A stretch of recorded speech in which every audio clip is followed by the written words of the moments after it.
ও যদি 100 বার হজ করে কাবা শরীফের মধ্যে দিয়ে ঝাড়ু দেয়, কাবা শরীফে সেজদা দেয়, হাজরে আসওয়াদকে চুমু দেয়, রমাদান মাস আসলে গোটা পৃথিবীর লোককে দাওয়াত দিয়ে খাওয়ায়, সে কোটি কোটি টাকা ইনকাম করে, প্রতিদিন কোটি কোটি টাকা মানুষকে দান করে দেয়, এই ব্যক্তি দৈনিক 4 ওয়াক্ত সালাত আদায় করে, 1 ওয়াক্তকে ছেড়ে দেয়, এই ব্যক্তি কাফের কাফের কাফের।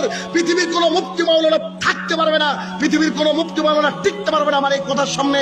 রাসূলুল্লাহ সাল্লাল্লাহু আলাইহি ওয়াসাল্লাম বলছেন, যে ব্যক্তি সালাত আদায় করে না সে ব্যক্তি কাফের, আমি বলছি না।